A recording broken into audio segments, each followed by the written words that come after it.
பிஸ்மில்லாஹிர் ரஹ்மானிர் ரஹீம்.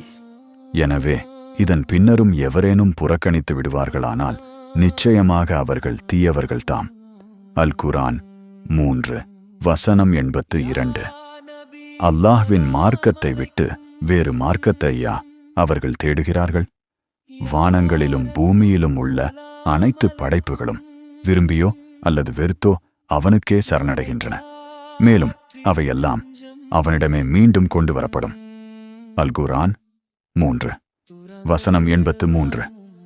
அல்லாஹ்வையும் எங்கள் மீது அருளப்பட்ட வேதத்தையும் இன்னும் இப்ராஹீம், இஸ்மாயில், இஸ்ஹாக், யஃகூப் அவர்களின் சந்ததியர் ஆகியோர் மீது அருள் செய்யப்பட்டவற்றையும் இன்னும் மூசா, ஈசா இன்னும் மற்ற நபிமார்களுக்கு அவர்களுடைய இறைவனிடமிருந்து அருளப்பட்டவற்றையும் நாங்கள் விசுவாசம் கொள்கிறோம். அவர்களில் எவரொருவரையும் பிரித்து வேற்றுமை பாராட்ட மாட்டோம். நாங்கள் அவனுக்கே முற்றிலும் சரணடையும் முஸ்லிம்கள் ஆவோம் என்று நபியே நீர் கூறுவீராக. அல் குர்ஆன் 3:84.